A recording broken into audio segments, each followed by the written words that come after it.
सबसे पहले व्यक्ति को आध्यात्मिकता का सही अर्थ समझना चाहिए। हम में से बहुत से लोग स्वयं को आध्यात्मिक मानते हैं, जबकि हमें आध्यात्मिकता का अर्थ ही नहीं पता। हम भगवान से प्रार्थना करते हैं, हम अपने धार्मिक अनुष्ठानों का पालन करते हैं, हम रीति रिवाजों का पालन करते हैं और हम सोचते हैं कि बस यही आध्यात्मिकता है। लेकिन हमें समझना होगा कि ये सब तो अध्यात्म का उद्यान मात्र है।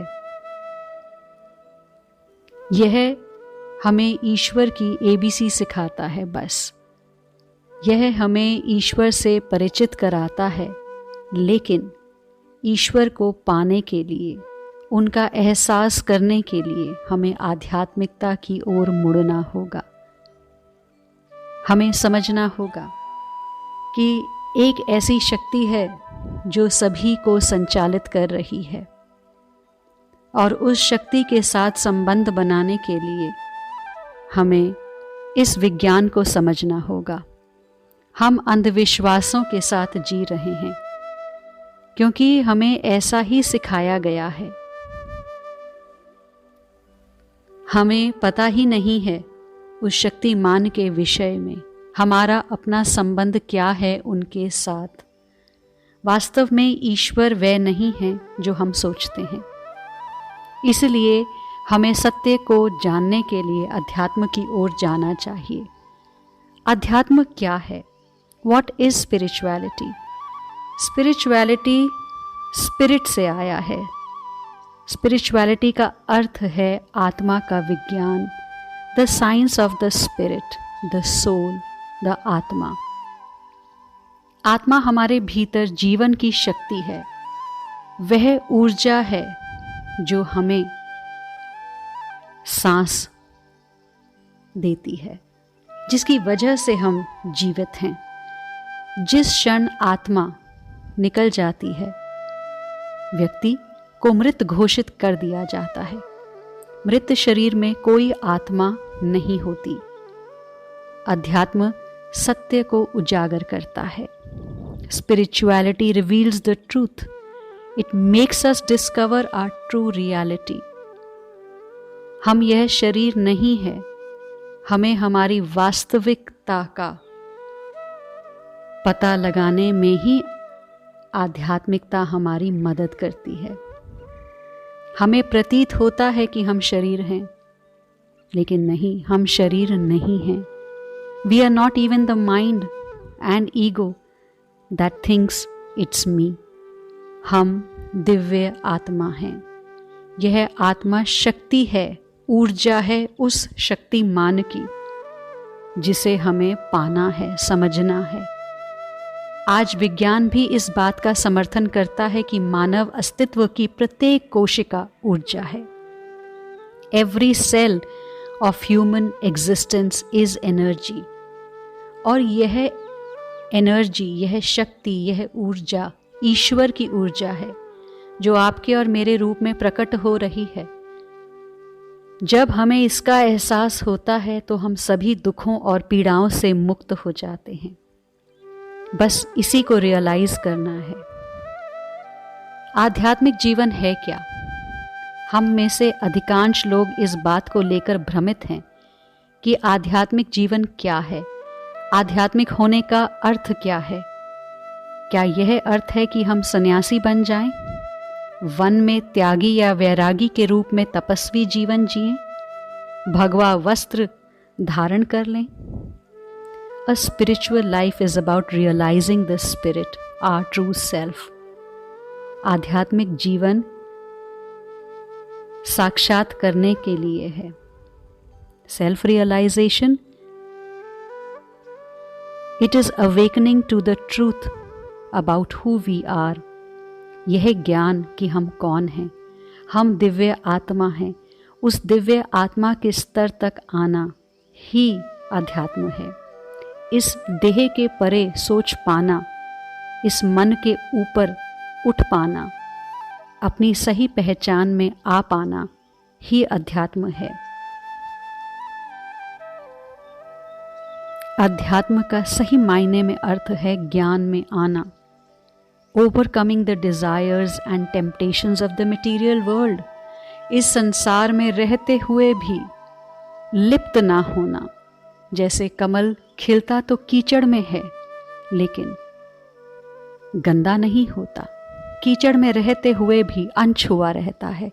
इसी तरह से शरीर धारण करते हुए भी आत्मा के स्तर पर रहना, उस ईश्वर के साथ संबंध बनाना जिसकी ऊर्जा से हम चल रहे हैं, जिस शक्तिमान की शक्ति से हम चल रहे हैं, उस शक्तिमान को पहचानना ही आध्यात्मिक जीवन है। किसी की आध्यात्मिक वृद्धि या विकास के लिए जागरूकता की खोज में जाना पड़ता है। हमें सवाल पूछने होंगे, मैं वास्तव में कौन हूँ? क्या मैं शरीर हूँ जो मर जाएगा? क्या मैं अहंकार हूँ जो मैं कहता रहता है? क्या मैं वह मन हूँ जिसे मैं नहीं ढूंढ पा रहा? हमें सच्चाई को समझने के लिए पूछना, जांचना, समझना होगा। जब हम आध्यात्मिक सत्य को समझने की खोज में जाते हैं, हम अपनी यात्रा शुरू करते हैं। हमारी आध्यात्मिक यात्रा में हमें मन और अहंकार को पार करना पड़ता है, क्योंकि यही मन और अहंकार हमें आध्यात्मिकता से दूर ले जाता है। मन क्या करता है जी? मन डर और चिंता पैदा करता है। मन अलग अलग तरह के विचार पैदा करता है। मन को नियंत्रित करना है। मन हमारी शांति को चुरा लेता है। जब हम मन को नियंत्रित करते हैं, उसे संतुलित करते हैं, तो हम शांति और आनंद का अनुभव करते हैं। आध्यात्मिकता का सबसे बड़ा वरदान हमें यही मिलता है कि हम शांति और आनंद का अनुभव करते हैं, क्योंकि आनंद का जो सोर्स है, जो स्रोत है, आध्यात्मिकता हमें उससे जोड़ देती है।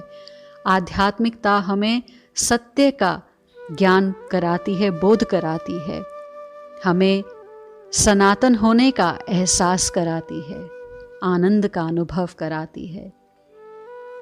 हमें ध्यान और समझ में रहकर इस खोज पर निकलना है।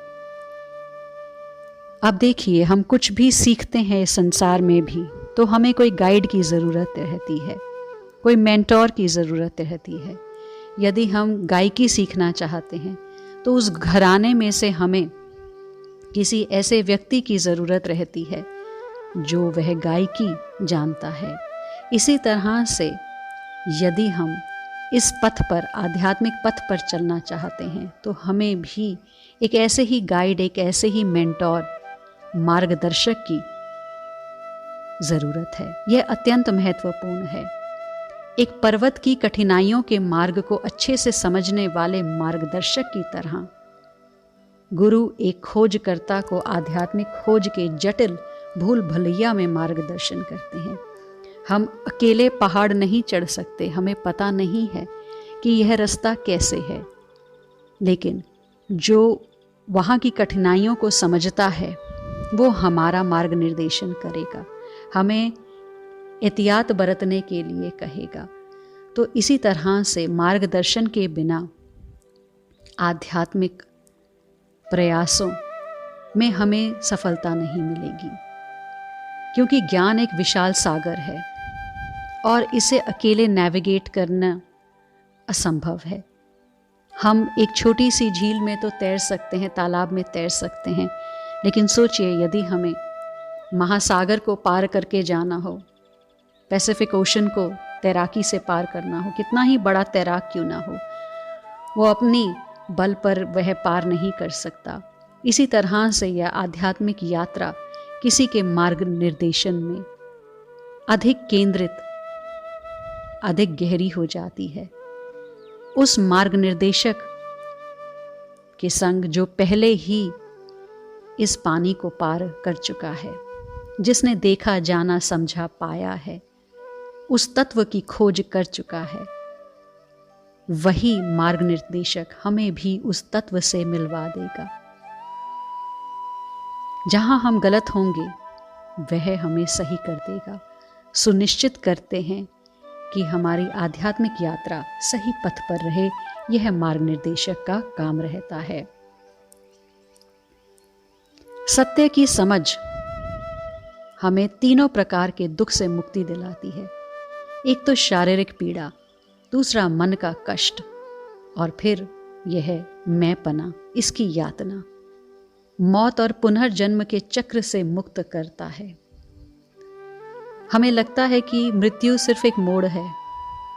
अगर हम यह नहीं समझते कि हम कौन हैं, कि हम आत्मा हैं, तो फिर मन और अहंकार हमें पुनः जन्म लेने के लिए मजबूर करता है। आध्यात्मिकता हमें अनेक सत्य तक पहुंचाती है, उस ईश्वर से पहचान कराती है, उस शक्ति जिसे चित्रित नहीं आप कर पाएंगे, जो सर्वश्रेष्ठ है, अजर अमर शक्ति जो है, जो हर जगह मौजूद है, ओमनीपोटेंट है, ओमनी प्रेजेंट है, ओमनीसिएंट है। उनको पाने के लिए हमें तीव्र इच्छा होनी चाहिए। आध्यात्मिक जीवन में संयम, विवेक और इच्छा होनी चाहिए। इससे हमारी ये जो यात्रा है यह सरल हो जाएगी। Spirituality helps us attain the ultimate goal of human life, to realize that we are the divine soul. This is the secret to living a life of peace and bliss. एक सजग छात्र की स्वीकारने की शक्ति कि मैं नहीं जानता हूँ, यह योग्यता है आध्यात्मिकता को पहचानने की। जो सब कुछ जानता है ऐसा मानता है, वह कभी कुछ नहीं सीख पाता। मान लीजिए आप किसी विषय में बहुत अच्छे हैं, जैसे कंप्यूटर, और कोई व्यक्ति आता है और उस विषय पर अपने विचार व्यक्त करता है, जो विचार आधे अधूरे हैं और गलत भी हैं। आपका क्या रिएक्शन होगा? आप अपने मन में हंसेंगे, सोचते हुए कि नहीं नहीं भाई, ऐसा नहीं है, तुम्हें पूर्ण ज्ञान नहीं है। तो जो सामान्य शिक्षा है, इस संसार की शिक्षा है, कार्यों के लिए भी एक सही और शिक्षित मार्ग निर्देशक की ज़रूरत होती है। तो आध्यात्मिकता की चर्चा तो दूर की बात है। जहाँ आप जीवन में असली उद्देश्य की खोज कर रहे हैं, तो क्या उसके लिए मार्ग निर्देशन की ज़रूरत नहीं है? इसीलिए स्वीकार करना कि आपका ज्ञान अधूरा है, असंगत है, यह आध्यात्मिक परिप्रेक्ष्य की पहली पात्रता है। जो आध्यात्मिकता के राह पर चलना चाहता है, उसकी पहली पात्रता यही है कि वह स्वीकार करे कि उसका ज्ञान अधूरा है, उसे आध्यात्मिकता के विषय में नहीं पता। अब स्वीकार करने के बाद कि आपका ज्ञान अधूरा है, असली जवाब ढूंढना आसान हो जाता है, शुरुआत हो सकती है। आध्यात्मिकता की आधारशिला यही है कि हम आत्मा हैं। Spiritual is the science of spirit. तो हम आत्मा हैं, यही आधारशिला है। आत्मा क्या है? आत्मा सच्चिदानंद है, आत्मा शाश्वत है, पूर्ण ज्ञान है, पूर्ण आनंद है।